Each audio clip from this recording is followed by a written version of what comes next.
नमस्कार मैत्रिणींनो, आम्ही बहिणी या आपल्या चॅनलमध्ये तुमच्या सर्वांचे मनापासून स्वागत. तर जवळजवळ आता 8-10 दिवस झाले आमचा लॉंग व्हिडिओ आलेला नाहीये. तर का ते सांगते.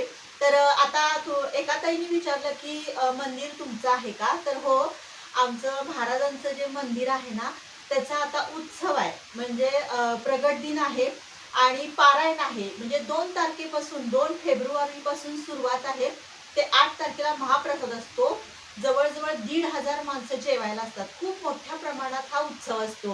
म्हणजे जे महाराजांचे भक्त आहेत, म्हणजे ज्यांची गजानन महाराजांवर श्रद्धा आहे, तर त्यांच्यासाठी मी रोज व्हिडिओ टाकण्याचा प्रयत्न करेन. म्हणजे 7 दिवस जे पारायण आमचं चालू आहे ते खूप मोठ्या प्रमाणात असते. सकाळी अभिषेक असतो, परत दुपारी पोथी वाचन असते. खूप साऱ्या अशा बायका पोथी वाचायला येतात. त्याच्यानंतर दुपारी भजन वगैरे असतं आणि संध्याकाळी आरती असते. म्हणजे असा रोजचा दिनक्रम असतो. 7 दिवस खूप गडबड आणि गजबज असते. इतका छान वाटतं ना, प्रसन्न वातावरण वाटतं आणि त्याची सगळी तयारी आता चालू आहे. तुम्ही बघू शकता ही चिरमुरे मी चाळायला घेतलेले आहेत. जवळ-जवळ 10 किलो चिरमुऱ्याचं भडंग करायला लागतं. कारण जे भजनाला बायका येतात की नाही, त्या सर्व बायकांना म्हणजे आम्ही प्रसाद म्हणून भजन झाल्यानंतर पॅकेटमध्ये सगळं हे पॅक करून भडंगाच्या पिशव्या वगैरे देतो. त्याच्यानंतर केळी वगैरे हे सगळं असतं. मग त्याची तयारी 8 दिवस झालं चालू आहे. मंदिर स्वच्छ करणं आलं.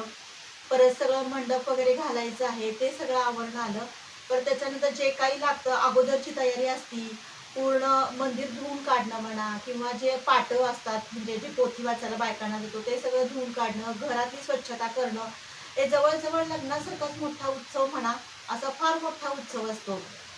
आणि दरवर्षी वर्षातून 2 उत्सव असतात आमचे. एक फेब्रुवारी महिन्यात गजानन महाराजांचा उत्सव आणि श्रावणामध्ये संगोबा म्हणजे महादेवाचं हे असते पालखी वगैरे. असे 2 हे असतात. बाहेर आमचं महाराजांची मूर्ती आहे. आतल्या साईडला संगमेश्वर म्हणजे महादेवाची गाभाऱ्यात मूर्ती आहे. असे 2 उत्सव आमचे वर्षातून असतात. आणि ह्या उत्सवाला बरेच पै पाहुणे येतात, सगळे शेजारी असतात, ओळखीची लोकं असतात. मोठ्या प्रमाणात हा उत्सव आम्ही करत असतो. तर त्यासाठी सगळं त्यामुळे आम्हाला 8 दिवस अजिबातच मला व्हिडिओ टाकायला जमलं नाही आणि अनिताही इकडं माझ्या मदतीला येते. तर मी हे बघू शकता चिरमुरे चाळायला घेतलेले आहेत. तर त्यात बारीक-बारीक असं हे असते ना, मग ते सगळे पडून जावं आणि व्यवस्थित ठेवावं यासाठी ही तयारी चालू आहे. तर मैत्रिणींनो हे अशा पद्धतीनं गडबड गोंधळ चालू आहे सगळा आमच्या इकडं. आणि तुम्हाला जर समजा खरंच कोण गजानन महाराजांचे भक्त असतील, तर त्यांना रोज मी म्हणजे कशा पद्धतीनं पोथी वाचन, महाराजांच्या मूर्तीचं दर्शन, त्याच्यानंतर कशा पद्धतीनं मंदिर सजवलेलं आहे आम्ही, हे रोज मी तुम्हाला दाखवत जाईन. 7 दिवस पूर्ण मी तिथलं तुम्हाला शूट करून सगळं दाखवत जाईन तुम्हाला. तर मैत्रिणींनो शेवटच्या दिवशी तर 1,500 लोकांचा स्वयंपाक असतो. म्हणजे जवळ-जवळ आचारी लावून आम्ही करतो. तर त्या प्रसादामध्ये काय असतं, तर मसाले भात असतो, गव्हाची खीर असती, भाजी आणि आमटी खूप मोठ्या प्रमाणात केलं जातं आणि जवळ-जवळ 1,500 पेक्षा जास्त लोकं जेवतात. त्याच्यानंतर काय असतं शेवटच्या दिवशी मिरवणूक काढतो आम्ही. म्हणजे जे आपले महाराजांच्या पादुका असतात ना, ते पालखीमध्ये ठेवून पूर्ण आमचा जो आवारा आहे ना, म्हणजे बाहेरच्या रस्त्यानं पूर्ण गणपतीचं आमच्या इथं मोठं मंदिर आहे बाहेरच्या साईडला. तर तिथं पूर्ण चौकातून आम्ही मिरवणूक काढतो. आणि भव्य असा सोहळा इथे असतो.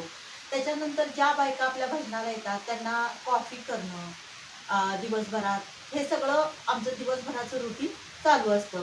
आणि महाप्रसाद कशा पद्धतीनं आम्ही करतो, ते पण मी तुम्हाला शेवटच्या दिवशी नक्की दाखवण्याचा प्रयत्न करेन. तर अशा पद्धतीनं सगळा सोहळा आमचा हे अशा पद्धतीनं साजरा करतो. जसं शेगावला आपल्या असतं ना, तशाच पद्धतीनं आम्ही इथे पण साजरा करतो. त्याच्यानंतर तुम्हाला सांगायचं म्हणजे शेवटच्या दिवशी कीर्तन असतं, म्हणजे काल्याचं कीर्तन. तिथं दहीहंडी आम्ही बांधतो आणि कीर्तनासाठी पण आम्ही असं कोणतं नामवंत असतात ना, जे कीर्तनकार चांगले त्यांना बोलवतो आणि त्यांचं छान असं कीर्तन होतं. कारण कीर्तन हे सगळ्यांना आवडणारी गोष्ट आहे. त्यामुळे अफाट कीर्तनाला सुद्धा गर्दी असते आणि नंतर दहीहंडीचा कार्यक्रम आणि शेवटी मोठी महाआरती असते.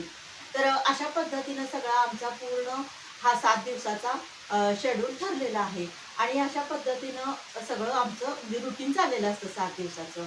तर इतक्या श्रद्धेनं भाविक लोक करतात ना, बायका तर एवढ्या लगबगीने एकापेक्षा एक सुंदर अशा साड्या नेसून पारायणाला येतात ना, की आपलं पारायण चुकू नये ह्यासाठी एवढी गडबड गडबड धडपड त्यांची असते ना. सकाळची सगळी गडबड आवरून बायका नाश्ता चहा पाणी करून 9ला म्हणजे इथं हजर असतात. 9 ते 11 पूर्ण पोथी वाचन असतं आमचं. पण बायका अगदी वेळेत लवकर उठून सगळं पहाटे लवकर उठतो आम्ही 4 वाजता. परत केर काढणे, सडा रांगोळी घालणे, पूर्ण जो आवार आमचा खूप मोठा आहे, तिथं सगळीकडे रांगोळी काढायला लागती. आणि अशा पद्धतीने इतकं प्रसन्न, इतकं सुंदर वातावरण वाटतं ना, की मी नक्कीच सगळ्या गोष्टी 7 दिवसाचे शूट करून तुम्हाला सगळं दाखवीन, की कशा पद्धतीनं आम्ही उत्सव साजरा करतो. तर मैत्रिणींनो ह्यामुळेच मला जरा 7 दिवस खरंच व्हिडिओ टाकायला जमलं नाही. त्याबद्दल खरंच मी माफी मागते आणि याच्यापुढे कायम आमचे व्हिडिओ येत राहतील. तर मैत्रिणींनो भेटूया अशाच एका नेक्स्ट व्हिडिओमध्ये. तर चला बाय.